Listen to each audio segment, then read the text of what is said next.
Few families in modern British history have walked the tightrope between prestige and scandal as precariously as the Mountbattens. At once royal insiders and enigmatic power players, they moved behind the velvet curtains of monarchy with charisma, cunning, and an air of untouchable privilege. Their name evokes both admiration and unease, a legacy gilded by duty and tarnished by whispered secrets. From war rooms to royal weddings, from Indian palaces to Irish coastlines rocked by tragedy, the Mountbattens were never far from the epicenter of history. But as the spotlight fades and archives slowly yield their truths, the question remains: were the Mountbattens loyal stewards of the crown, or careful architects of their own legend, built atop a foundation of buried controversy? The Mountbatten family occupies a unique and intriguing space in the history of Britain and Europe. Known for their proximity to royal power, their involvement in global politics, and their carefully crafted public image, they are also a family marked by deeply buried secrets and controversies that have surfaced only through years of public inquiry, journalism, and historical research. In many ways, they epitomize the delicate balancing act between the grandeur of aristocracy and the vulnerabilities of private life. This introduction sets the stage for an exploration into the shadows behind their fame, into the personal intricacies, hidden affairs, political missteps, and legacies that both elevated and tarnished the Mountbatten name. The Mountbattens did not begin their journey as household names in Britain. Originally hailing from the German Battenberg family, their name was anglicized to Mountbatten during World War I amidst rising anti-German sentiment in Britain. This transition marked not just a change in name but a shift in identity, aligning them more tightly with British national interests and helping them integrate into the upper echelons of British society. However, despite their rebranding, whispers of their foreign roots never fully disappeared, leaving behind a trace of skepticism among some members of the establishment. Their story is inseparable from the broader narrative of European aristocracy in the 20th century, a period during which royal families across the continent were reshaped by war, revolution, and modernization. What set the Mountbattens apart was their strategic placement at key intersections of British political and royal power. They were both influencers and functionaries, advising monarchs, representing imperial authority, and often standing in as the bridge between tradition and change. It is precisely this closeness to the center of power that makes their secrets so fascinating and their scandals so consequential. Lord Louis Mountbatten, perhaps the most famous family member, serves as the lens through which much of the family's narrative is understood. A decorated naval officer, statesman, and the last Viceroy of India, he was also a confidant to kings, a mentor to princes, and a figure whose charm masked complex personal relationships and controversial decisions. To the public, he was a war hero and a loyal servant of the crown. To insiders, he was a skilled manipulator, an architect of royal marriages, and a man whose private life gave rise to persistent rumors and speculation. His wife, Edwina Ashley, came from considerable wealth and social standing, and their marriage was anything but conventional. Both were known to have had extramarital affairs, some of which were widely whispered about in elite circles but carefully obscured from the broader public view. The Mountbattens' legacy is also deeply entangled with the twilight years of the British Empire. Louis Mountbatten's role in the partition of India remains one of the most hotly debated aspects of his career.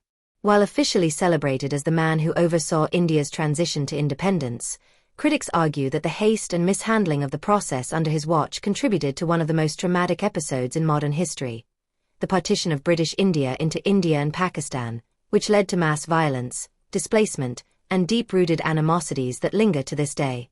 The consequences of those decisions have cast a long shadow, and while official histories often focus on his diplomatic finesse, many historians now view his tenure with a more critical eye. Their intimate link to the British royal family was not merely symbolic. The Mountbattens were blood relatives, with Prince Philip, born a Prince of Greece and Denmark, taking the Mountbatten name as he married then-Princess Elizabeth. Louis Mountbatten was instrumental in that union, seeing in it both a romantic and strategic alliance. He envisioned a future where his family line would be embedded in the very fabric of the British monarchy. This ambition partially materialized in the form of Prince Philip's increasing importance within the royal household and his son, Charles, becoming a protégé of Lord Mountbatten. The Mountbatten influence extended beyond familial ties. It penetrated decision-making, social positioning, and the crafting of public image, particularly during the years of Queen Elizabeth II's reign. This proximity to power, however, came with immense scrutiny and the need for constant image management. Like many prominent families in history, the Mountbattens cultivated a narrative that often contradicted the reality of their private lives. Their public personas, of duty, sacrifice, elegance and service, were often at odds with the more chaotic and morally ambiguous aspects of their relationships, sexual preferences, and political maneuverings. For example, while Edwina Mountbatten was celebrated for her humanitarian work during and after World War II, her personal life was riddled with affairs that, had they been publicly known at the time, might have damaged the family's reputation. Similarly, Lord Mountbatten's own sexuality has been the subject of speculation for decades. Though no definitive evidence has confirmed rumors of same-sex relationships, such speculation has persisted, especially in light of military intelligence, Section 5 files and investigative reports suggesting that he may have been involved in secret liaisons that were discreetly buried by the establishment. Whether these rumors are based in truth or not, their persistence reflects a broader tension between the private liberties taken by the elite and the moral standards imposed on the public. The public's enduring fascination with the Mountbatten family is not merely about who they were, but about what they represented, a microcosm of empire, aristocracy, and royal intrigue at a time when all three were being renegotiated. In many ways, they serve as a case study of how power operates behind closed doors and how personal decisions can ripple into public consequences. This is especially evident in the aftermath of Mountbatten's assassination by the Irish Republican Army in 1979, a shocking event that not only underscored the dangers of his political legacy but also sent shockwaves through the royal family.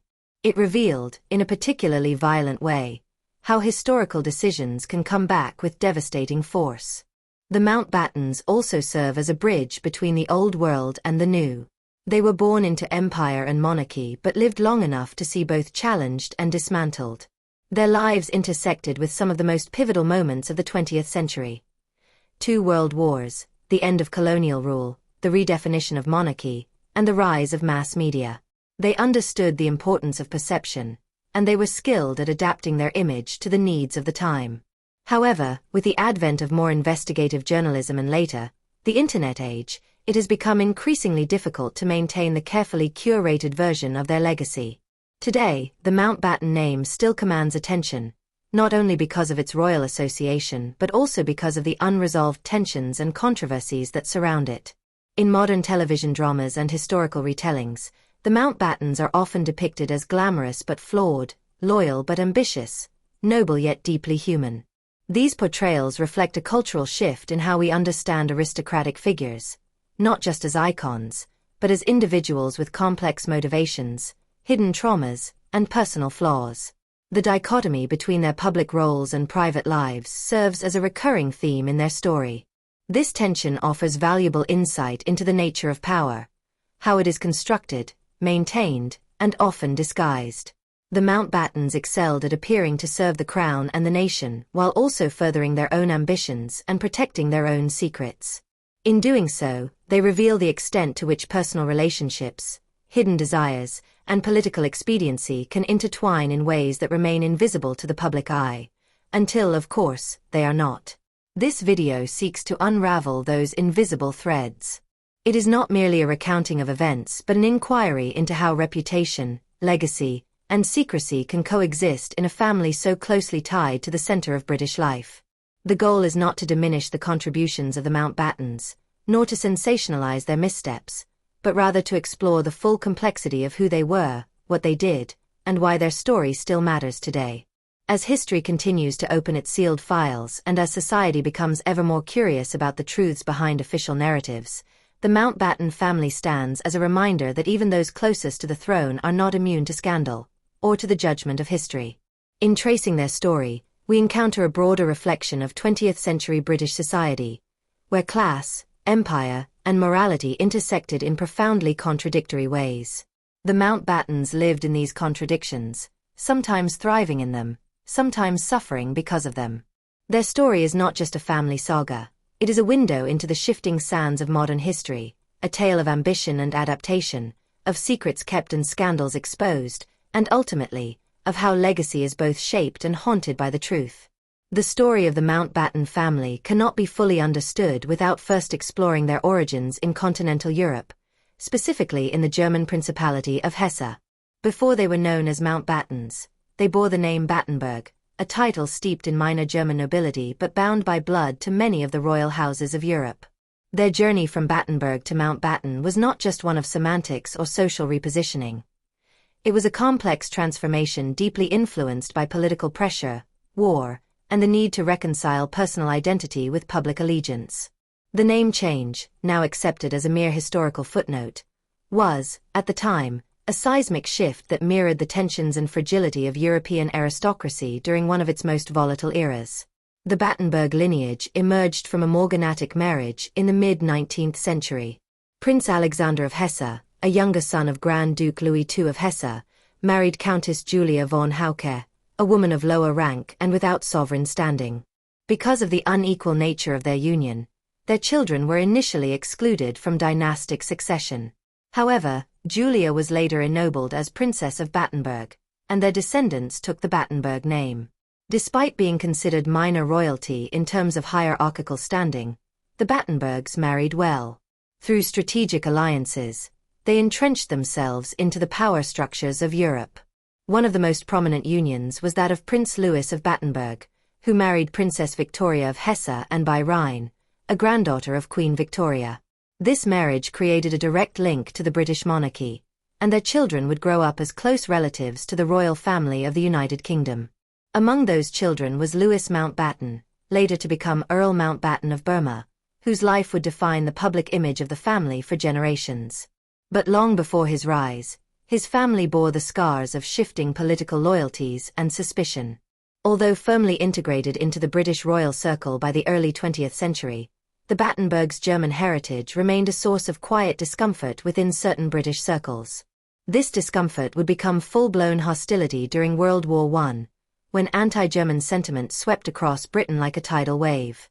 The war not only pitted Britain against Germany on the battlefield, but ignited a cultural and psychological war at home, where anything and anyone associated with Germany became suspect. This hostility placed the Battenbergs in a precarious position. Despite their service to Britain, Prince Louis of Battenberg was a distinguished naval officer who rose to become First Sea Lord. Their German name became an unbearable liability.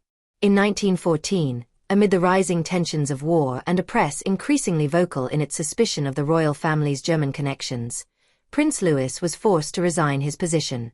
Public opinion had turned sharply, and figures with overtly German backgrounds were rapidly losing their positions of influence and respect. The Battenberg name, once exotic and romantic, now appeared foreign and threatening in the eyes of an embattled public. The solution came in 1917, when King George V made a dramatic and symbolic break with his family's German heritage.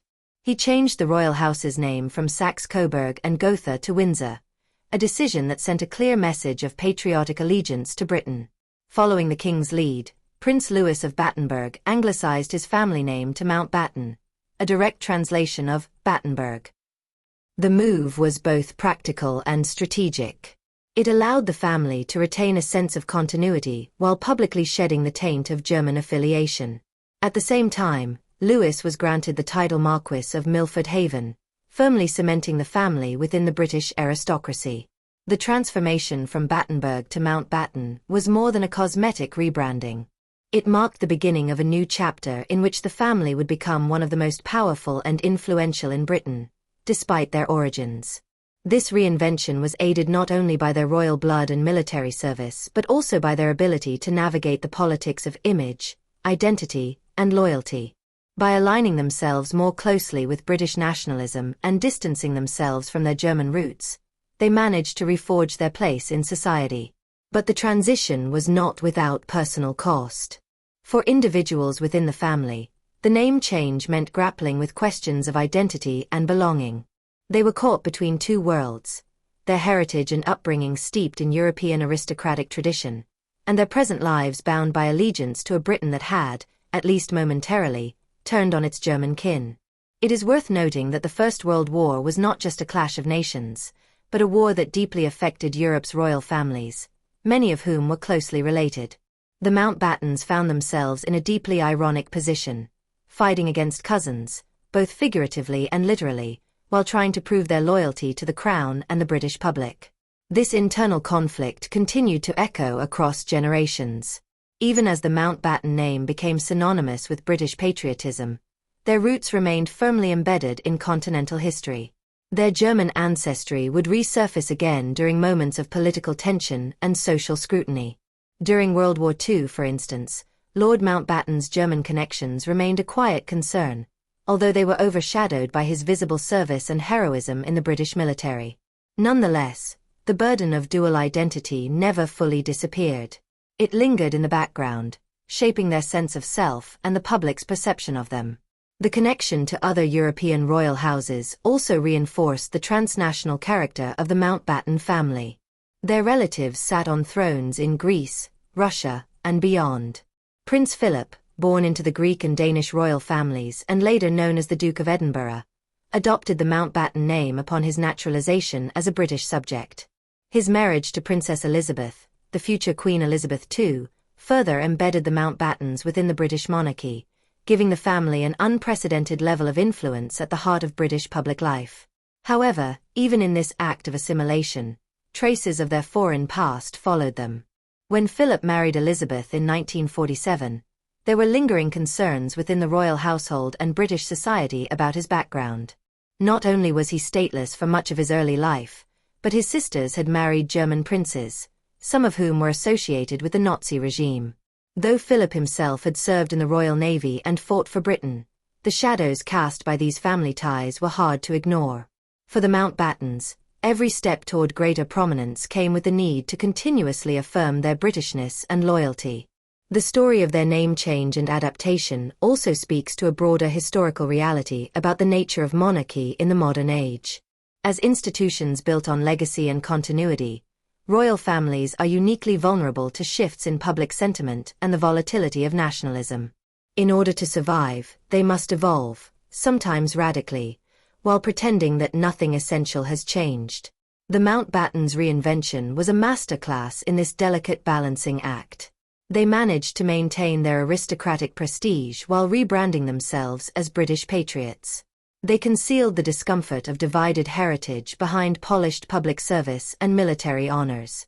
Yet beneath this carefully curated surface was a family shaped by exile, adaptation, and the constant negotiation of identity. They were aristocrats in exile from their original titles, courtiers in a borrowed country, and symbols of loyalty who were once deemed suspect. Their story illustrates the fluidity of aristocratic identity in the 20th century. How bloodlines could be both a source of privilege and a cause for public suspicion. The Mountbattens navigated this paradox with skill, but the tension never fully disappeared. In the decades that followed their name change, the Mountbatten family continued to consolidate their influence in Britain. Their ability to transcend their foreign origins and integrate so seamlessly into British society is a testament to their adaptability, but it also reflects the anxieties and contradictions of a nation struggling with its own identity. Britain, during and after the World Wars, was redefining itself, its empire shrinking, its monarchy evolving, and its society becoming more introspective. The Mountbattens' transformation paralleled this broader narrative, making them not just participants in history but symbols of its deeper currents. Today, the Mountbatten name is largely associated with British nobility, but their German roots remain a vital part of the story. These roots remind us that behind every title and every family crest lies a deeper, more complicated tale of origin, transformation, and survival. The Mountbattens are a family shaped by history, by its ruptures and reconciliations, by its conflicts and resolutions.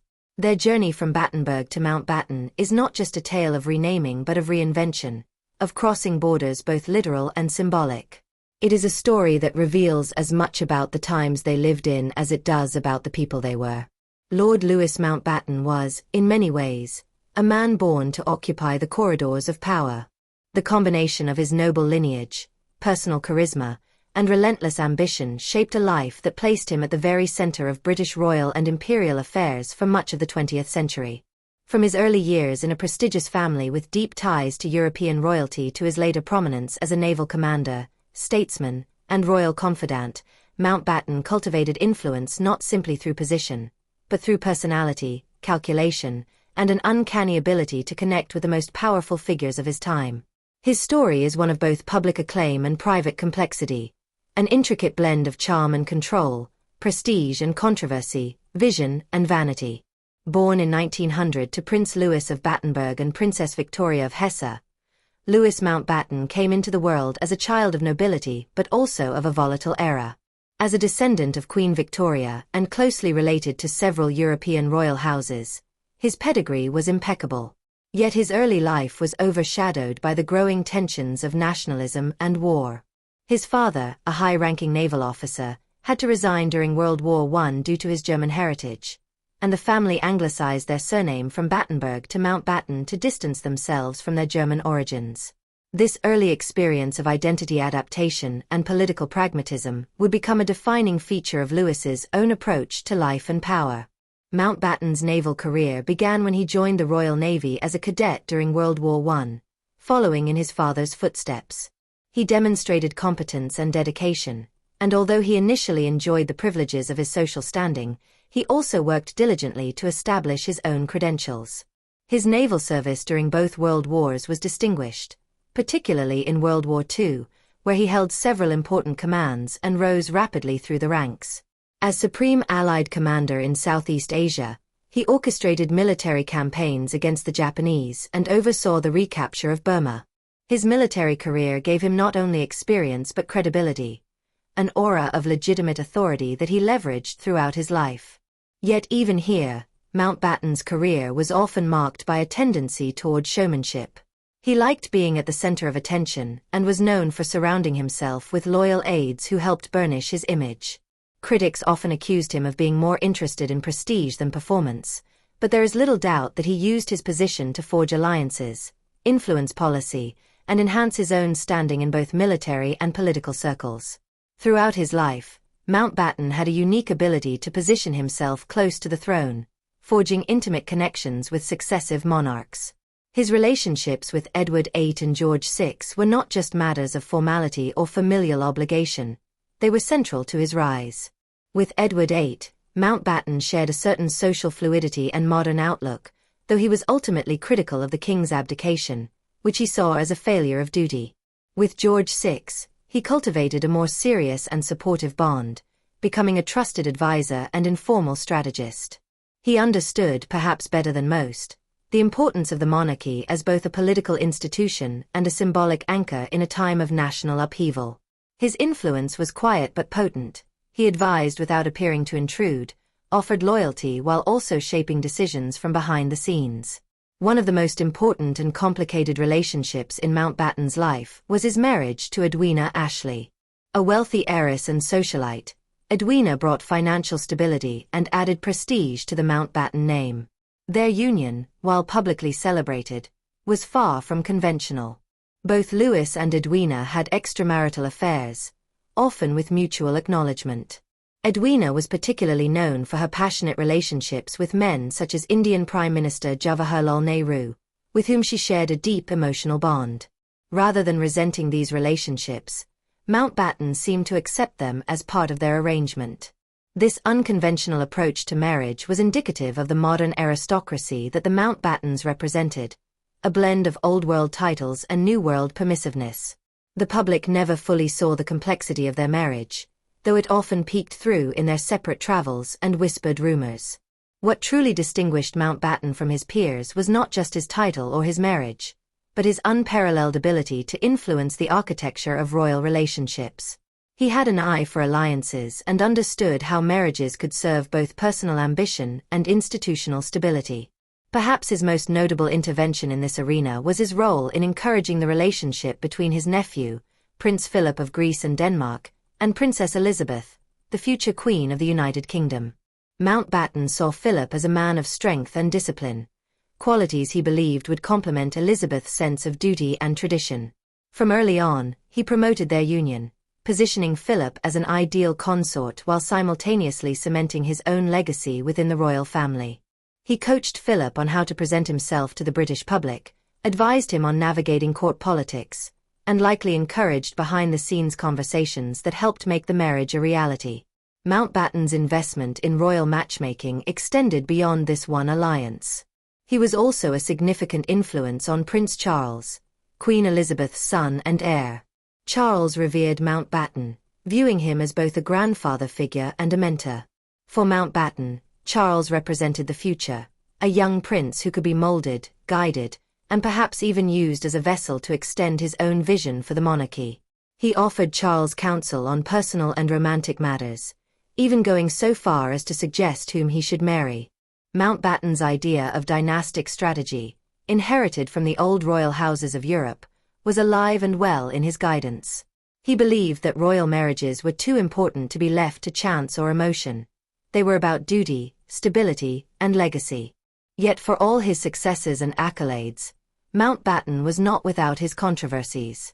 His time as the last Viceroy of India remains deeply divisive. On the one hand, he oversaw the transfer of power from British rule to independent India, a task for which he was praised in official circles. On the other, the speed and manner of the partition, along with its catastrophic human toll, led to intense criticism.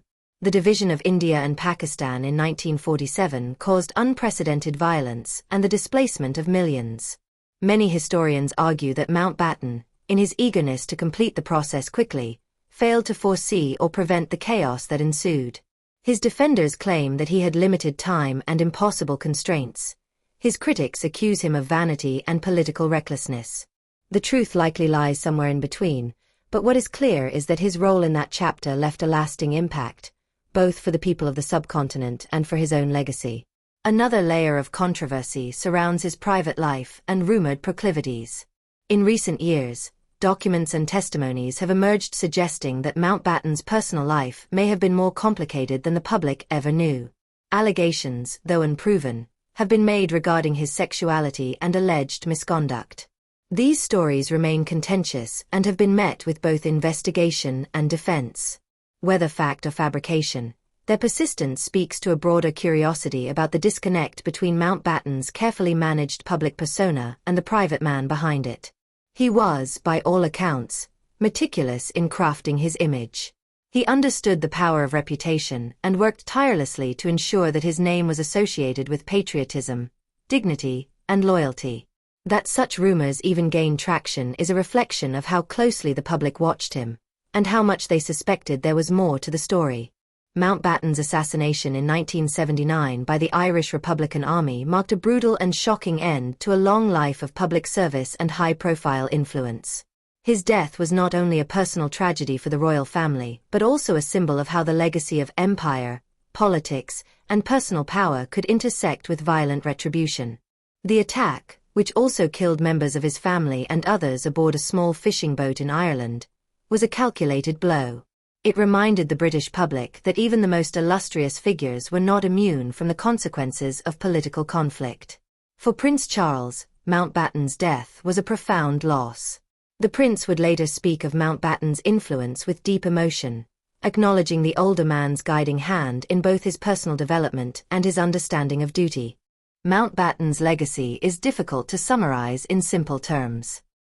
He was a man of brilliance and contradiction, someone who understood power in all its forms and sought to wield it with both elegance and control. He was at once a visionary and a traditionalist, a strategist and a showman, a mentor and a manipulator. His influence on the British monarchy cannot be overstated. He helped shape its modern image, navigated it through times of crisis, and embedded his family name within its lineage. But he was also a man whose actions had unintended consequences, whose ambitions sometimes clouded his judgment, and whose life, like those of many historical figures, was far more complex than it first appeared. He was a life of immense privilege, but also of intense scrutiny and pressure. He moved through the grand stages of history not as a passive actor but as a director, shaping the scene around him, always aware of the audience watching. The marriage between Lord Louis Mountbatten and Edwina Ashley was far from typical, especially for their time and social standing. From the outside, their union appeared to be a merging of aristocratic prestige and great wealth, a partnership that bolstered both their social capital and personal influence. However, beneath this polished veneer lay a relationship defined by complexity, unconventional arrangements, and unspoken agreements that challenged traditional notions of marriage, fidelity, and public decorum. Their marriage, while seemingly stable on the surface, was marked by a unique understanding that allowed both partners to pursue personal freedoms without the usual constraints of monogamy, a dynamic that was both a product of their times and a reflection of their individual personalities. Edwina Ashley came from immense wealth and was an heiress to a vast fortune. Her financial independence was significant, giving her a degree of autonomy rare for women in her social sphere. Marrying Louis Mountbatten, a rising naval officer and a man of considerable social stature, was as much a strategic alliance as it was a personal commitment. But Edwina was a woman of strong will and great social ambition. She was deeply involved in charitable work and politics, and her life was full of vibrant social connections. Louis, equally ambitious and socially adept, found in Edwina a partner who complemented his drive and charm. Yet, their marriage was anything but traditional. Theirs was a relationship built on mutual respect and understanding rather than strict adherence to conventional marital roles. It has been widely documented that both Louis and Edwina engaged in extramarital affairs, often with the tacit acceptance of the other. Such openness was rare at the time and risky, especially given their public visibility. The nature of their relationship suggested a modern aristocracy that was comfortable breaking the unspoken rules of their class while maintaining an impeccable public image. This arrangement allowed both partners to pursue emotional and physical connections outside their marriage without scandalizing their social circle, at least not openly. Edwina's affairs were particularly well known in certain circles, and her relationship with Jawaharlal Nehru, the first Prime Minister of independent India, remains the most famous and discussed. Their bond was deep, emotional, and seemingly transcended conventional friendship or political alliance. Edwina and Nehru shared a mutual affection and understanding during the turbulent years surrounding India's independence. This connection was both personal and political, reflecting Edwina's commitment to social causes in India and her proximity to the corridors of power as the wife of the last Viceroy of India. The relationship sparked rumors and speculations, though the exact nature of their bond remains a subject of debate among historians. Whether it was a romantic affair or a profound friendship, it was clear that Edwina had an intense influence on Nehru and the Indian independence movement. Beyond Nehru, Edwina was known to have other lovers, which was relatively tolerated due to her status and the discreet manner in which she conducted her affairs. Her relationships were emblematic of her personality: passionate, independent, and often at odds with the expectations placed upon women of her standing.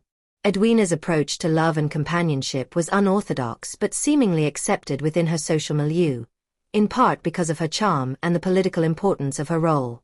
Nevertheless, these relationships added layers of complexity to her marriage with Louis and to the public's understanding of their partnership. Conversely, Lord Louis Mountbatten's personal life was surrounded by more discreet speculation. While less openly discussed during his lifetime, rumors regarding his sexuality have circulated for decades. These speculations often stemmed from his close relationships with male friends and aides, and from a perceived flamboyance that some contemporaries found difficult to reconcile with the traditional masculine ideal of his position. The lack of definitive evidence means that much of this remains in the realm of conjecture, though it has been a subject of persistent curiosity among historians, biographers, and the public. Mountbatten's apparent acceptance of his wife's affairs has led some to theorize that his own private desires may have been complex or non-conforming to heteronormative expectations. However, the evidence is ambiguous.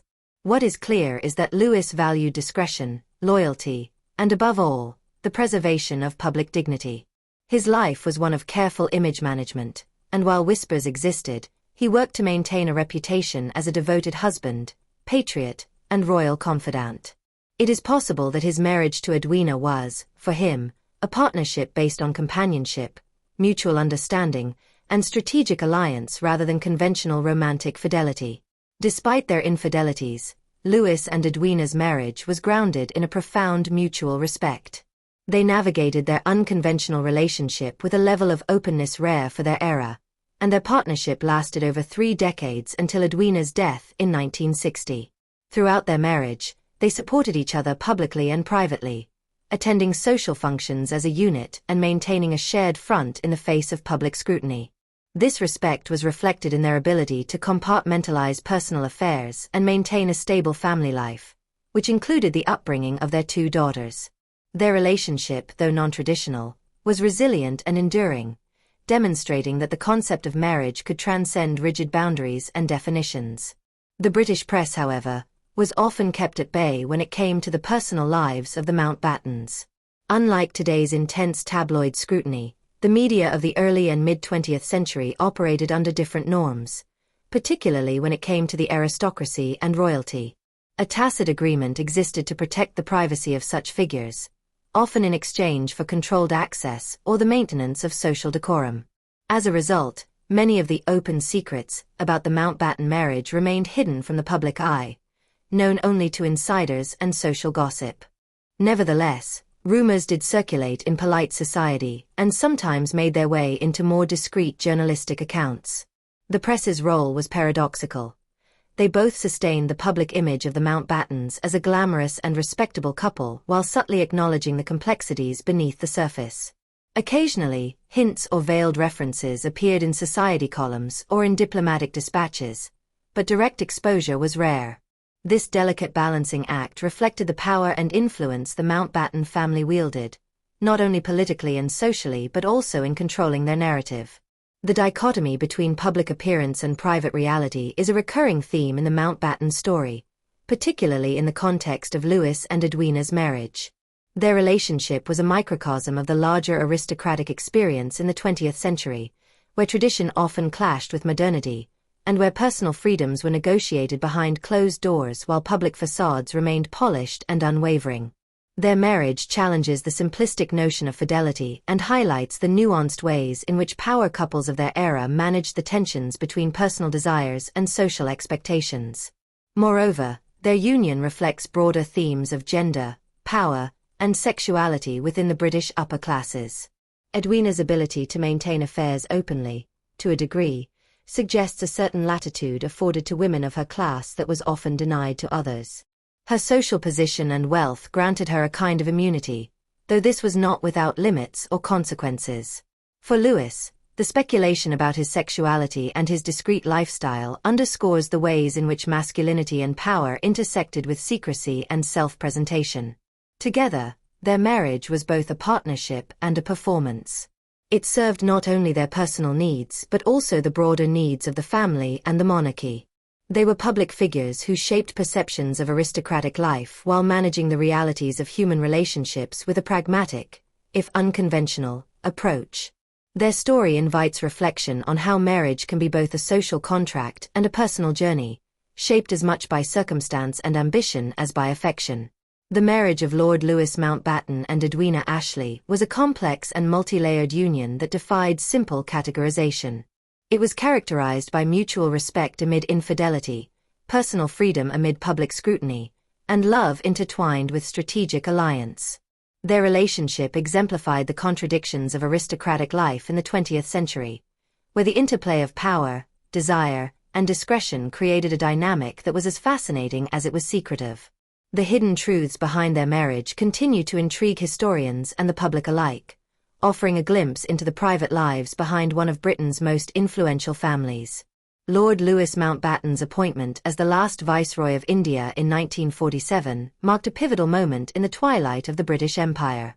Tasked with overseeing the transition of British India to independence, Mountbatten stepped into one of the most challenging and volatile roles imaginable. The British Empire, which had ruled the Indian subcontinent for nearly 2 centuries, was in decline, and nationalist movements had been gaining unstoppable momentum. Amidst mounting political pressure, social unrest, and the aftermath of World War II, the question was no longer whether India would gain independence, but how and when. Mountbatten's tenure would become defined by the hurried and tumultuous process of partition, a chapter that left deep scars on the subcontinent and continues to evoke debate and controversy regarding his leadership, intentions, and legacy. Mountbatten arrived in India in early 1947, at a time when the political situation was extremely fragile.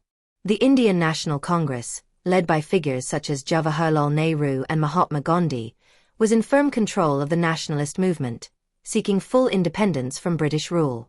Meanwhile, the Muslim League under Muhammad Ali Jinnah was demanding the creation of a separate state for Muslims, Pakistan, fueled by fears of Hindu domination in united India. Communal tensions were escalating, violence was breaking out in various regions, and the British government was eager to extricate itself from the costly and increasingly untenable governance of India. The decision to appoint Mountbatten was strategic. His prior relationships with key Indian leaders, including Nehru, were believed to provide a foundation for negotiation and trust. Moreover, Mountbatten's experience as a military commander and diplomat suggested he possessed the skills necessary to manage the delicate political balancing act. He was perceived as a charismatic figure with the ability to mediate among conflicting interests while maintaining British interests during the transition. However, the enormity of the task, combined with the rapidly deteriorating situation on the ground, would soon test his capabilities to the utmost. Once installed as viceroy, Mountbatten was under immense pressure to expedite the transfer of power. The British government, strained by post-war recovery and public sentiment, was impatient for a swift exit. In response, Mountbatten proposed an accelerated timetable, moving independence from a previously suggested mid-1948 date to 15 August 1947. While this decision was motivated by the desire to bring a peaceful resolution and end British colonial rule swiftly, it had significant consequences. The partition of India into two separate nations, India and Pakistan, was hastily arranged, with borders drawn by a newly appointed boundary commission. The process was rushed, ill-planned, and lacked adequate preparation for the massive social upheaval it would unleash. The demarcation lines cut through provinces and communities, separating families, villages, and cities along religious lines. This sudden division triggered one of the largest mass migrations in human history, with an estimated 10 to 15 million people displaced as Hindus and Sikhs moved to India and Muslims to Pakistan. The communal violence that followed partition was catastrophic. Riots, massacres, and revenge killings erupted across the subcontinent. Estimates of lives lost vary, but it is widely accepted that hundreds of thousands, possibly over 1 million, perished in the ensuing chaos.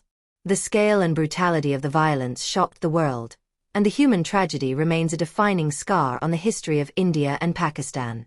Mountbatten's role in these events has been scrutinized intensely by historians and political analysts. Some argue that his accelerated timeline was reckless, prioritizing political expediency over human lives. Critics contend that the lack of adequate planning, communication, and security arrangements led directly to the bloodshed. The hurried partition left no time for a smooth transition of administration or for managing the vast population movements safely. Others defend Mountbatten, suggesting that the situation was inherently volatile and that any delay would have only exacerbated tensions and prolonged suffering. They point to the intransigence of Indian and Pakistani leaders and the structural impossibilities Mountbatten faced. Beyond administrative decisions, Mountbatten's personal relationships played a significant role in his tenure. His friendship and rapport with Jawaharlal Nehru were crucial in navigating the complex political landscape. Nehru, who became the first Prime Minister of independent India, shared a cordial and cooperative relationship with Mountbatten, which facilitated negotiations and eased certain tensions. However, the relationship was not without its challenges, as both men had differing visions and pressures to consider, from their respective constituencies and political realities. Lady Edwina Mountbatten, Louis's wife, also played a notable role during this period. Deeply engaged in social work and humanitarian causes, particularly in the welfare of women and children, she became a well-known figure in Indian society. Her personal relationship with Nehru, which was marked by close friendship and rumored emotional intimacy, added a unique dimension to the Mountbattens' influence in India. Edwina's compassion and connection to the people contrasted with Louis's more formal political role, but both contributed to the Mountbatten legacy during the final days of British rule. The historical re-evaluation of Mountbatten's leadership has evolved considerably over time. Early narratives, particularly those written close to the period of independence, tended to praise Mountbatten as a capable and noble figure who facilitated the peaceful transfer of power. His charisma and diplomatic skills were celebrated, and he was seen as a stabilizing presence during a dangerous transitional period. However, subsequent scholarship has been more critical, highlighting the flaws and failures of his approach. Historians today often focus on the consequences of the rushed partition and Mountbatten's failure to anticipate or mitigate the violence that followed. The decision to expedite independence is regarded by many as a political miscalculation that cost countless lives. Some argue that Mountbatten's desire to secure a swift British exit was influenced by his personal ambition and a wish to complete his tenure with a historic achievement, rather than a purely altruistic motive. Furthermore, the opaque nature of negotiations and perceived favoritism towards certain political factions have fueled ongoing debates about the fairness and inclusiveness of the process. Yet, any assessment of Mountbatten's leadership must consider the immense pressures he faced. The British government's impatience, the volatility of communal politics, and the competing demands of Indian leaders all created a situation with few good options. Mountbatten operated within constraints that limited his ability to control events fully. Some historians argue that he did what he could under impossible circumstances, while others see his choices as emblematic of the colonial administration's failure to comprehend the profound complexities of Indian society. The partition of India remains one of the most traumatic and significant events of the 20th century. Mountbatten's name is inextricably linked to this chapter, and his role continues to provoke reflection and reassessment. His leadership exemplifies the difficult transition from empire to post-colonial sovereignty, highlighting the clash between imperial ambition, political pragmatism, and human cost. The legacy of his tenure as the last Viceroy of India is a testament to the challenges inherent in decolonization and the enduring impact of historical decisions. Mountbatten's story in India is a study in contradictions. A man striving for a peaceful end to British rule while presiding over one of history's bloodiest petitions. A leader celebrated for diplomacy but criticized for haste. A figure intertwined with personal relationships that influenced political outcomes. His tenure serves as a reminder that history is rarely clear-cut and that the legacies of empire are complex, fraught, and deeply human. The repercussions of the choices made during those fateful months continue to resonate across South Asia and beyond, shaping the collective memory of nations and the ongoing dialogue about power, responsibility, and justice. Lord Louis Mountbatten's relationship with the British royal family was one of profound influence, complex dynamics, and enduring legacy. Central to this was his close personal bond with Prince Philip, Duke of Edinburgh, as well as his wider role as a behind-the-scenes architect shaping the modern monarchy. Through his connections, mentorship, and strategic interventions, Mountbatten became a pivotal figure in guiding the British royal family during a period of significant transition. His role as matchmaker, mentor, and manipulator reveals the often hidden layers of royal life, where public image and private agendas intersected to shape the monarchy's evolution in the mid-20th century. Mountbatten's connection with Prince Philip was both familial and formative. Philip, born into the Greek and Danish royal families but exiled from his homeland, faced an uncertain future in his youth. Mountbatten, as Philip's great-uncle and a senior naval officer, offered guidance, stability, and opportunity. Their relationship went beyond mere kinship. Mountbatten played the role of protector and sponsor, helping Philip to navigate the intricacies of British aristocratic society and the royal court. This mentorship was crucial at a time when Philip needed to establish his identity and place within the British establishment. One of Mountbatten's most historically significant roles was as the matchmaker between Prince Philip and then Princess Elizabeth, who would later become Queen Elizabeth II. This match was not merely a romantic alliance but a carefully considered union with profound implications for the future of the monarchy. Mountbatten, with his keen understanding of royal protocol, political considerations, and public relations, recognized the potential harmony between Elizabeth and Philip. Their relationship symbolized a bridging of tradition and modernity, the continuation of royal lineage while introducing a younger generation with fresh energy and perspectives. Mountbatten's involvement in orchestrating the relationship went beyond mere introduction. He actively facilitated opportunities for Philip to grow into his role as a royal consort, advising on manners, military service, and public expectations. The match was not without its challenges. Philip's foreign origins and complex family background were potential liabilities in a monarchy keen on maintaining its British identity. Mountbatten's guidance helped to smooth these concerns, positioning Philip as a suitable partner for the future queen. This matchmaking effort exemplifies how Mountbatten wielded influence to align personal relationships with broader institutional interests. Beyond the immediate impact on Elizabeth and Philip, Mountbatten extended his mentorship to the next generation, notably Prince Charles. Recognizing the immense pressures on the young heir to the throne, Mountbatten took an active interest in Charles's upbringing and preparation for kingship. He offered advice on protocol, public service, and the delicate balance between private life and public duty. Mountbatten's mentorship was aimed at molding Charles into a monarch who could navigate the evolving expectations of the British people and the increasingly scrutinized media environment. Mountbatten's influence was also evident in his approach to royal protocols and the monarchy's public image. He understood the importance of tradition in maintaining the monarchy's legitimacy, but he was also aware of the need to adapt to a changing world. He advocated for a more accessible and modernized royal image, encouraging engagements with the public and the media to humanize the royals while preserving their mystique. His role in refining ceremonial practices and public relations strategies helped to sustain the monarchy's relevance during a time of social transformation. However, beneath the polished public facade lay a more complex reality. Mountbatten was not simply a benign mentor. His role sometimes involved strategic manipulation to protect the monarchy's interests and his own influence. His interventions could be subtle or direct, shaping decisions and relationships behind closed doors. This manipulation extended to managing conflicts, smoothing over scandals, and steering the royal family through political and personal challenges. Mountbatten's position granted him unparalleled access and power, which he wielded with both charm and a calculating pragmatism. The tension between public perception and private manipulation is a recurring theme in Mountbatten's relationship with the royals.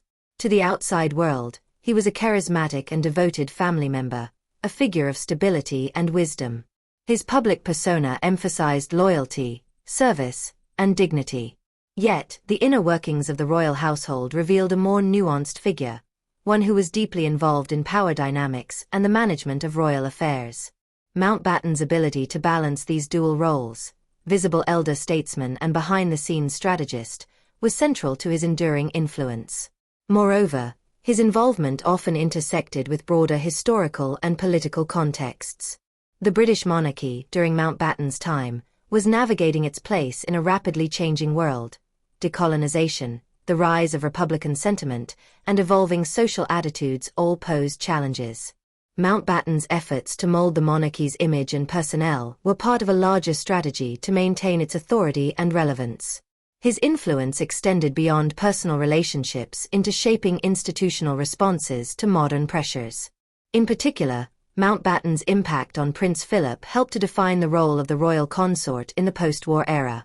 Philip's active participation in public life, advocacy for modernization, and sometimes outspoken nature can be traced back to Mountbatten's mentorship. Similarly, Mountbatten's guidance to Prince Charles was aimed at preparing the heir for a future where the monarchy would face unprecedented scrutiny and demands for transparency. At the same time, Mountbatten's manipulations occasionally sowed discord. His efforts to steer the royal family according to his vision sometimes clashed with other courtiers, family members, or political figures. These tensions underscore the complex interplay of loyalty, ambition, and power within the monarchy's inner circle. Mountbatten's legacy is therefore one of both fostering continuity and provoking conflict, a testament to the intricate nature of royal politics. Lord Louis Mountbatten's relationship with the British royal family was multifaceted, encompassing deep personal bonds, strategic matchmaking, and influential mentorship. His role as matchmaker between Prince Philip and Queen Elizabeth II was pivotal in shaping the future monarchy, while his guidance of Prince Charles reflected his commitment to sustaining royal traditions amidst change. Through his influence on royal protocols and image, Mountbatten helped to modernize the monarchy's public face, even as he engaged in behind-the-scenes manipulation to safeguard its interests. This duality, public devotion and private control, defines Mountbatten's enduring impact on the British monarchy, revealing the delicate balance of power, family, and image that continues to shape the royal institution today. The assassination of Lord Louis Mountbatten in 1979 marked one of the most shocking and tragic events in modern British history, resonating far beyond the immediate loss of life to profoundly affect the monarchy, politics, and public consciousness. Mountbatten, a celebrated naval officer, statesman, and member of the royal family, was killed in a bomb attack carried out by the Irish Republican Army, a militant organization engaged in a violent campaign against British rule in Northern Ireland. The bombing not only claimed the life of Mountbatten but also resulted in multiple casualties, including family members and close associates.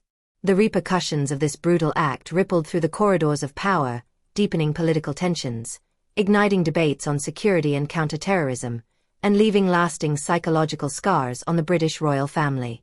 The attack occurred on August 27, 1979, at Mullimore, a picturesque fishing village in County Sligo, Ireland. Mountbatten was vacationing at his summer home, a beloved retreat where he spent time with family and friends. On that day, he and several others went out on his fishing boat, the Shadow V, a small vessel that became the target of a deadly explosion.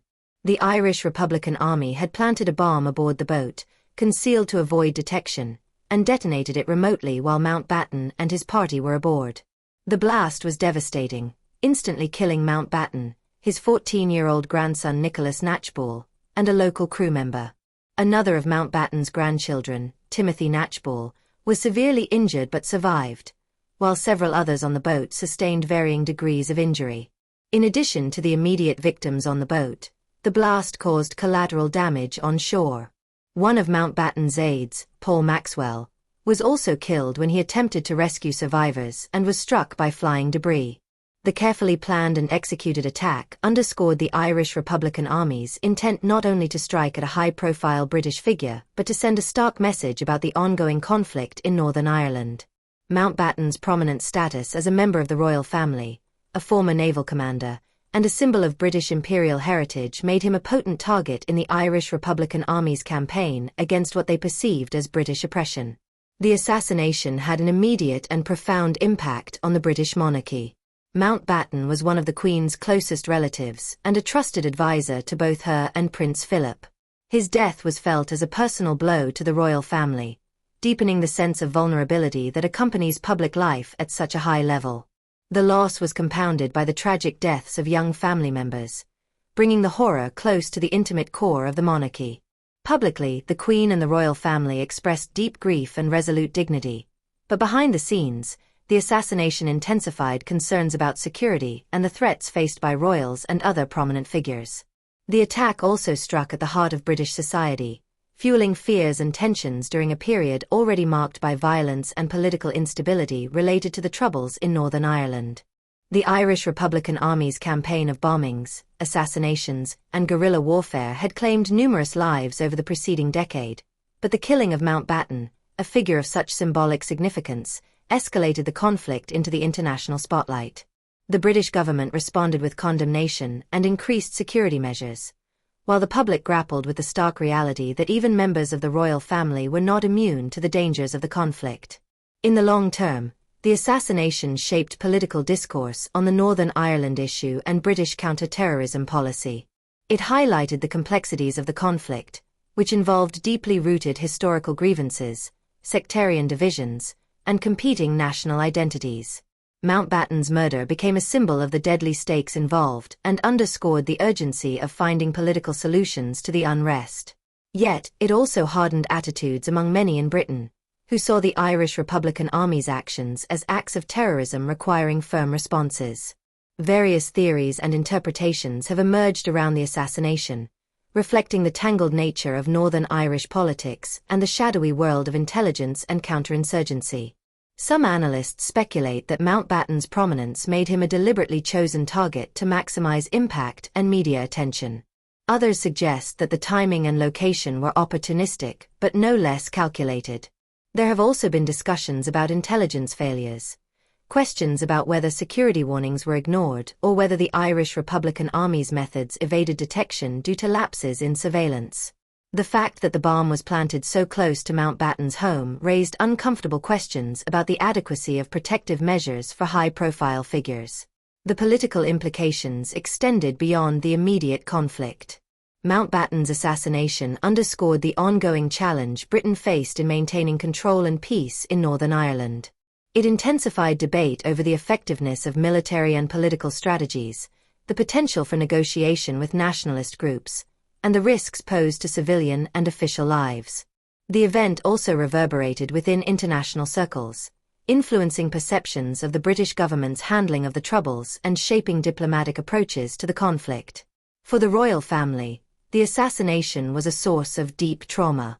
Prince Philip, Mountbatten's nephew and close confidant, was personally devastated by the loss.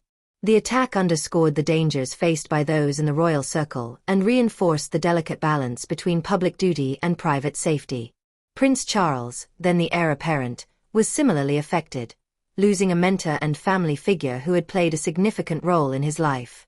The trauma of the event contributed to the guarded and cautious approach the royal family adopted in subsequent years, heightening awareness of their vulnerability and the need for enhanced security.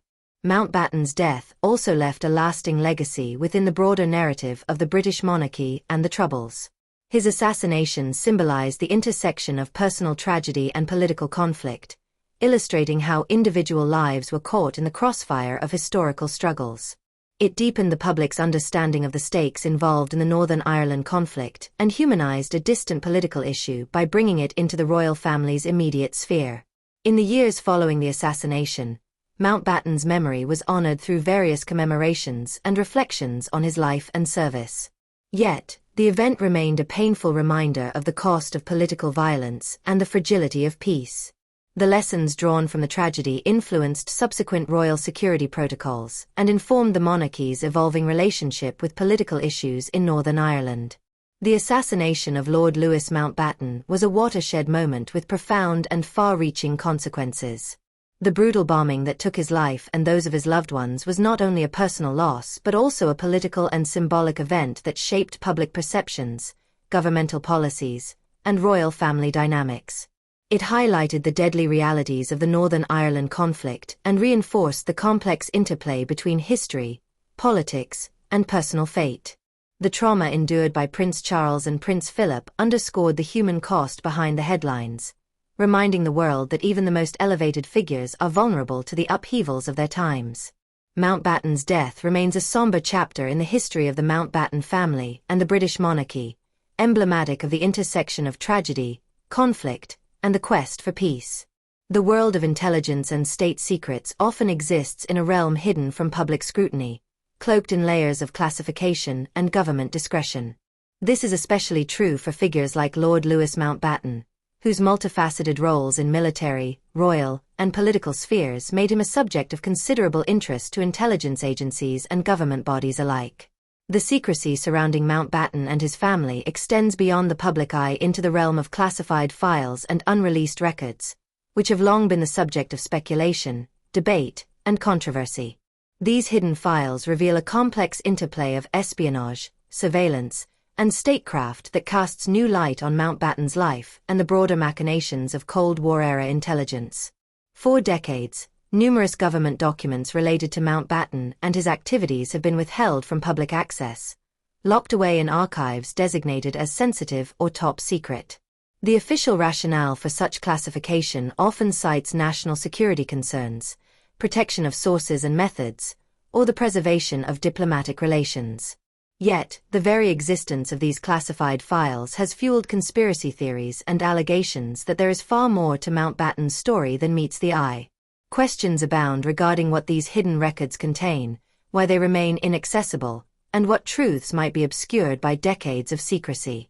One of the most persistent areas of speculation involves allegations of espionage and intelligence involvement. Mountbatten's career in the Royal Navy and his proximity to the highest echelons of government and royalty positioned him uniquely at the intersection of military strategy and political intrigue. It has been suggested that beyond his official roles, Mountbatten may have engaged in intelligence activities, either formally or informally, serving as a conduit or collaborator for British intelligence agencies such as Military Intelligence, Section 5 and Military Intelligence, Section 6. These allegations, while never definitively proven, have added layers of complexity to his public persona and raised questions about the true nature of his influence. Among the most controversial aspects of Mountbatten's alleged intelligence connections is the suggestion that he may have been involved in or the target of surveillance activities. During the Cold War, surveillance was a common practice, employed not only against external enemies but sometimes within government and military ranks. Some historians and researchers speculate that Mountbatten, given his high-profile status and access, might have been monitored by British or foreign intelligence agencies, including the CIA, to ensure loyalty or gather information on sensitive matters. Conversely, there are claims that Mountbatten himself may have authorized or facilitated surveillance operations, leveraging his position to gather intelligence for political or strategic purposes. These suspicions are compounded by Mountbatten's reputed ties to international intelligence communities. His close relationship with American officials, especially through his friendship with President John F. Kennedy and other influential figures, has led to speculation that he served as a bridge between British and American intelligence networks. The Cold War context, marked by intense espionage and counterintelligence operations, would have made such cross-national collaboration valuable and plausible.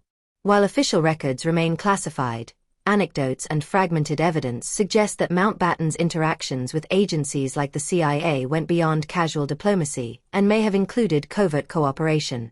The issue of classified files and unreleased documents is not merely a matter of historical curiosity but also a point of contention among historians, journalists, and researchers seeking a fuller understanding of Mountbatten's life and the broader geopolitical landscape of his time. Access to government archives is often governed by strict rules, with some records only becoming public after several decades. Even then, documents can be heavily redacted or selectively released, limiting the scope of available information. Mountbatten's case is emblematic of this broader struggle over transparency and secrecy in state archives. Historians have long campaigned for greater access to classified materials related to Mountbatten, arguing that unlocking these files is essential for an accurate and comprehensive biography. The push for transparency is grounded in the belief that only through the examination of primary sources can scholars dispel myths, confirm facts, and provide a balanced account of his legacy. Opponents of full disclosure often cite the need to protect national security interests, diplomatic sensitivities, or the privacy of living individuals connected to these records. This ongoing tug-of-war between secrecy and openness shapes much of the discourse surrounding Mountbatten's hidden files. The secrecy surrounding Mountbatten's files has also given rise to numerous conspiracy theories, ranging from claims of hidden scandals to assertions of covert operations influencing global events. Some theories suggest that suppressed documents could reveal clandestine political machinations, involvement in covert assassinations, or manipulation of royal affairs. While many of these claims remain unsubstantiated, they underscore the aura of mystery that envelopes Mountbatten's life and the difficulty of separating fact from fiction when official transparency is lacking. Moreover, the classified nature of these files has implications beyond Mountbatten himself. It touches on broader issues of governance, accountability, and the balance between secrecy and democracy. The existence of unreleased records highlights the challenges faced by modern states in managing sensitive information, especially when that information involves prominent public figures or matters of historical significance. The debate over Mountbatten's files serves as a microcosm of these larger questions about how societies remember their past and the role of secrecy in shaping collective memory. The Cold War era, during which much of Mountbatten's alleged intelligence activity would have taken place, was a time of intense geopolitical rivalry, espionage, and covert operations. Governments around the world invested heavily in intelligence gathering, and trusted figures like Mountbatten often found themselves enmeshed in networks of influence that extended far beyond their official duties. Understanding Mountbatten's possible role in this shadowy world requires piecing together fragments of evidence from memoirs, intercepted communications, and the limited declassified material available, a task that remains a challenge for historians. One of the enduring puzzles is the extent to which Mountbatten's personal ambitions and political objectives aligned with or diverged from official intelligence agendas. Some accounts portray him as a loyal servant of the Crown and the British state, working discreetly behind the scenes to advance national interests. Others hint at a more complex figure who may have pursued his own goals, using his intelligence connections to shape outcomes in ways that served both personal and institutional power. This ambiguity adds to the enigmatic nature of Mountbatten's legacy and complicates efforts to draw definitive conclusions. The involvement of military intelligence, Section 5, the United Kingdom's domestic counterintelligence and security agency, is a key element in discussions of Mountbatten's secret files. Military intelligence. Section 5's mandate includes protecting the UK from espionage, terrorism, and subversion, and its relationship with high-ranking military and royal figures is inevitably sensitive. Whether Mountbatten was a subject of military intelligence, Section 5 surveillance, a collaborator, or both, remains unclear due to the secrecy surrounding relevant documents. The agency's role in managing threats during the Cold War, including monitoring potentially subversive elements within the military or aristocracy, adds further layers to the narrative. Similarly, the Central Intelligence Agency, CIA, of the United States emerges in accounts of Mountbatten's international connections. Given Mountbatten's close ties to American political leaders, especially during the 1960s and 1970s, collaboration or at least information sharing with the CIA would have been plausible. The CIA's extensive global operations during the Cold War often involved partnerships with allied intelligence agencies, including the British Military Intelligence, Section 5, and Military Intelligence, Section 6. Mountbatten's reputed relationship with American officials positions him as a potential intermediary or asset in this international intelligence web. The battles over access to Mountbatten's files have not been limited to Britain, but have involved international pressure and cooperation. Requests from historians, journalists, and sometimes political figures to declassify materials are often met with resistance, citing diplomatic sensitivity or ongoing security concerns. These disputes underscore the challenges of reconciling the public's right to know with government's interests in controlling information that could affect contemporary relations or reveal methods and sources. In recent years, there have been incremental releases of some materials related to Mountbatten, but these often offer only glimpses into the larger picture. Redacted documents, censored passages, and partial disclosures frustrate researchers seeking a holistic understanding. Each release tends to raise new questions and sometimes fuels further speculation, as gaps and ambiguities invite interpretation and conjecture. The legacy of these hidden files extends into how the public and historians view Mountbatten's life and influence. The aura of mystery surrounding his involvement in intelligence contributes to a dual image of Mountbatten as both a celebrated public figure and a shadowy operator behind the scenes. This duality complicates traditional narratives of heroism and service, suggesting a more nuanced, if sometimes troubling, portrait. Ultimately, the saga of Mountbatten's classified files highlights the enduring tension between transparency and secrecy in modern governance. It illustrates how the legacies of prominent figures are shaped not only by their actions but by what remains hidden from view. The struggle to access and interpret these documents reflects broader societal debates about accountability, historical memory, and the balance between national security and public knowledge. While the full truth behind Mountbatten's connections to espionage and intelligence may never be entirely revealed, the ongoing quest to uncover these secrets continues to captivate historians and the public alike.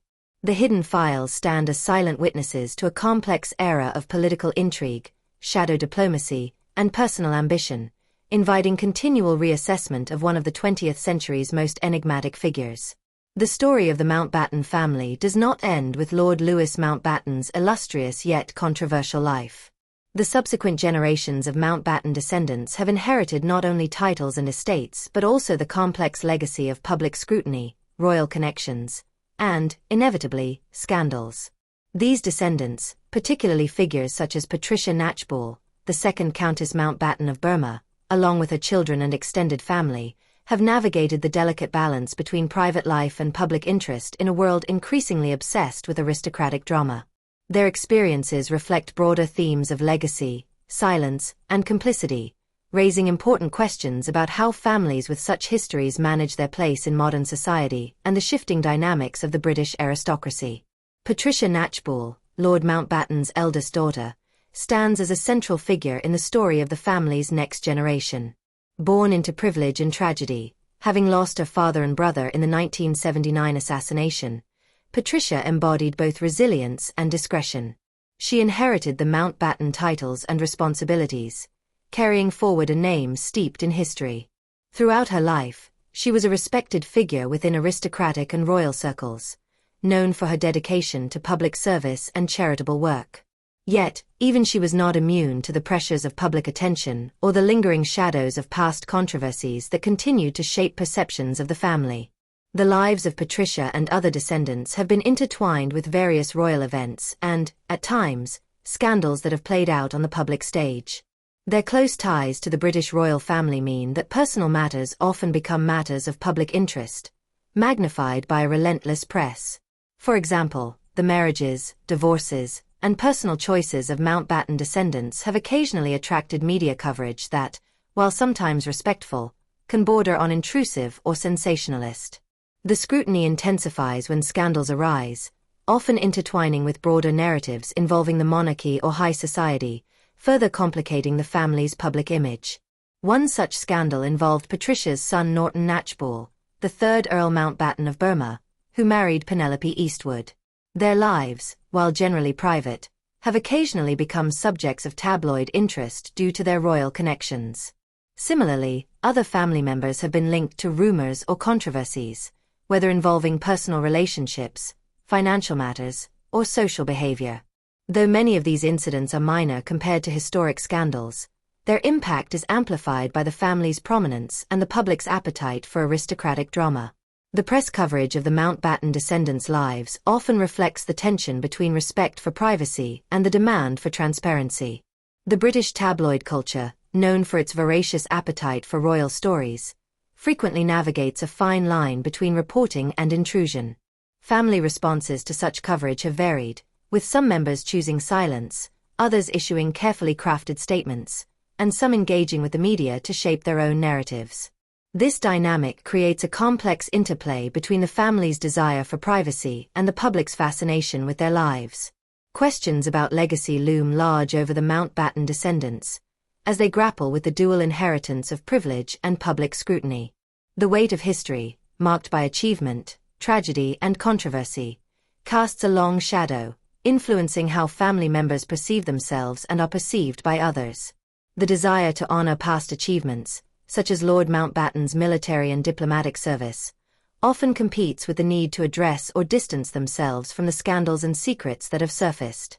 This tension raises difficult questions about silence and complicity.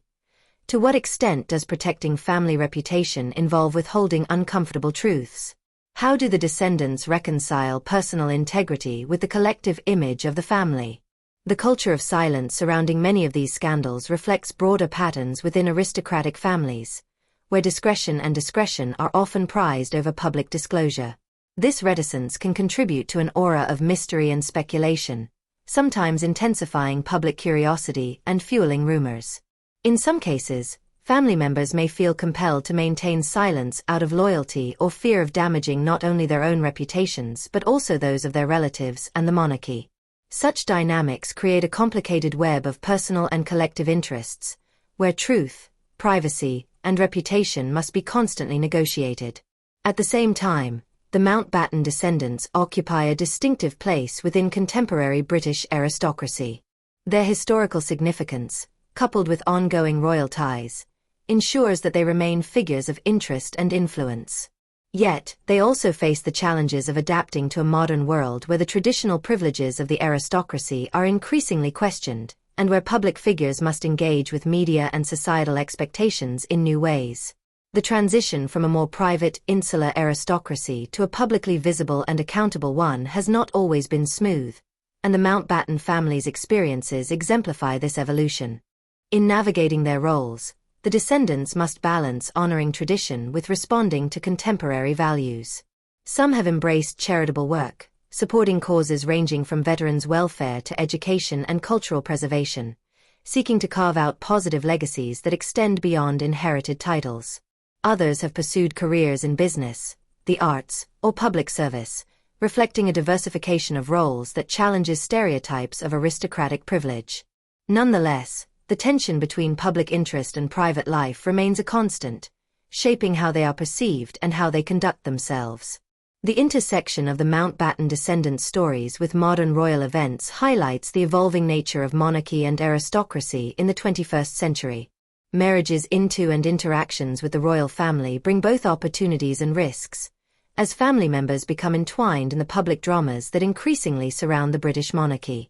The intense media scrutiny of royal relationships, including the well-documented challenges faced by members of the royal family in recent decades, inevitably affects those closely connected to them, including the Mountbattens. Moreover, the generational shifts within the family reflect broader social changes. Younger members of the Mountbatten family face a world vastly different from that of their predecessors, marked by changing attitudes toward class, privacy, and public service. Their responses to scandal and publicity often reflect contemporary sensibilities, including a greater willingness to engage openly with the media or to challenge traditional norms. These developments signal a transformation in how aristocratic families manage their identities and legacies in the modern era. Nevertheless, the past continues to influence the present. The unresolved questions surrounding scandals, family dynamics, and historical controversies mean that the Mountbatten descendants often must confront the legacies left by previous generations. This includes grappling with the impact of Lord Mountbatten's assassination, the complex reputation he left behind, and the family's role within a monarchy undergoing constant change. The weight of this inheritance is both a burden and a source of identity, shaping how they define themselves and their place in society. In addition, the theme of complicity, whether through silence or active participation, raises ethical and personal dilemmas. Families of such stature often face accusations of covering up inconvenient truths or enabling behaviors that might harm their reputation. These dynamics are not unique to the Mountbattens but are emblematic of aristocratic and royal families worldwide. The delicate balance between protecting legacy and embracing transparency remains an ongoing challenge. Ultimately, the scandals and challenges faced by the Mountbatten descendants illuminate the broader realities of aristocratic life in the contemporary age. Their experiences underscore the enduring interplay between power, privacy, and public perception, illustrating how historical legacies continue to shape personal lives and public roles. While the family remains deeply embedded in the fabric of British nobility and royal history, their story also reflects the universal tensions faced by those born into privilege and subjected to the relentless gaze of the media and society. As the Mountbatten descendants continue to navigate their complex heritage, their choices and actions contribute to the evolving narrative of the family. They stand at the crossroads of history and modernity, tradition and change, silence and revelation. Their place in contemporary aristocracy is not just a matter of lineage but of how they engage with their past, respond to the challenges of the present, and shape the legacy they will leave for future generations. In this ongoing journey, the shadows of scandal and the light of public service coexist, weaving a multifaceted tapestry of one of Britain's most intriguing families. The legacy of the Mountbatten family is a complex tapestry woven with threads of privilege, power, tragedy, influence, and controversy. Over the course of the 20th century, they occupied a unique and often pivotal position in British and European history, their actions intertwined with the fate of the monarchy and broader political currents. Yet, how history judges the Mountbattens remains a subject of considerable debate, with perspectives shifting between admiration for their service and influence, and criticism of their perceived excesses and involvement in scandal. This duality, between public admiration and historical scrutiny, forms the crux of understanding their place in the annals of modern history. Public perception of the Mountbattens has often been shaped by their close relationship with the royal family and their visibility in moments of national significance. Figures like Lord Louis Mountbatten are remembered as charismatic leaders, war heroes, and devoted servants of the crown.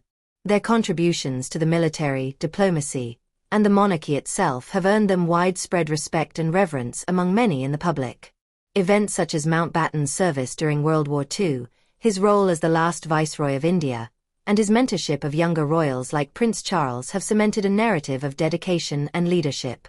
This public image, carefully maintained over decades, portrays the family as protectors of tradition and pillars of British national identity. However, this favorable view coexists with a growing body of historical analysis that takes a more critical stance. Historians and commentators have increasingly scrutinized the Mountbattens' exercise of privilege and power, examining the ways in which their influence may have contributed to controversies and problematic decisions. The story of the British Empire's decline, the painful and violent partition of India, and the family's entanglement in royal and political scandals have all invited reassessment of their legacy.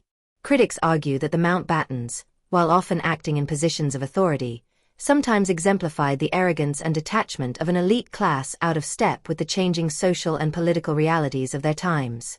One of the central critiques revolves around the concept of privilege, how the Mountbattens' aristocratic background and royal connections afforded them opportunities and influence inaccessible to most.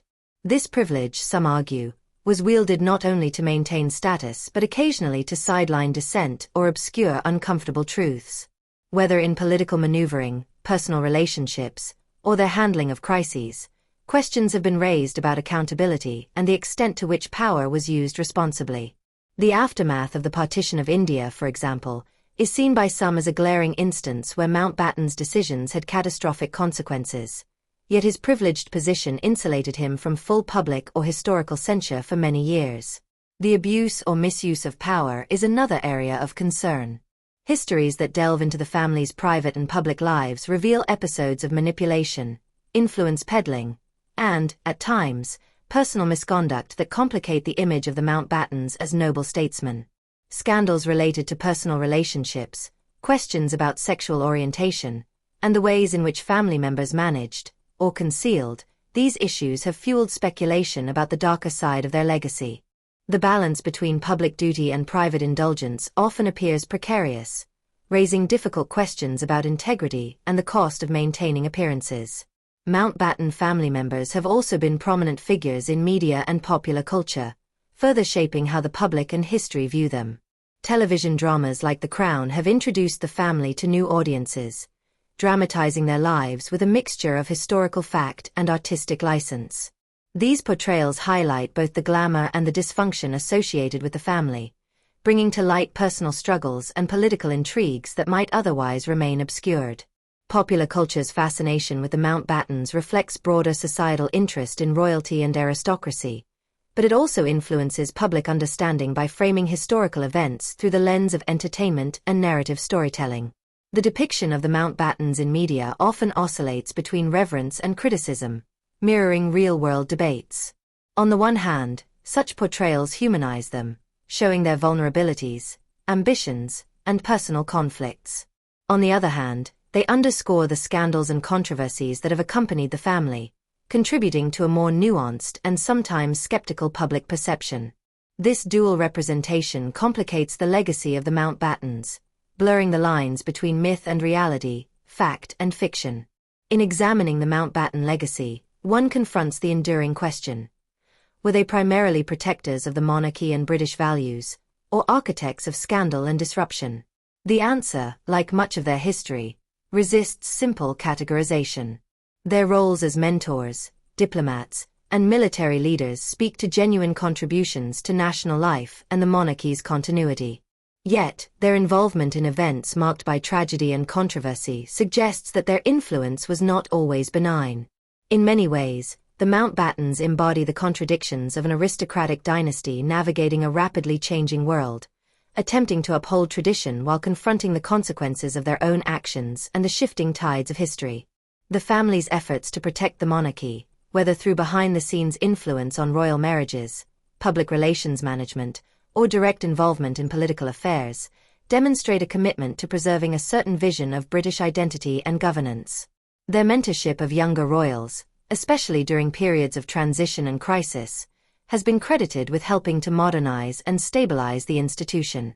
However, such efforts often came with an undercurrent of control and manipulation, suggesting that their protective role was intertwined with personal and political agendas.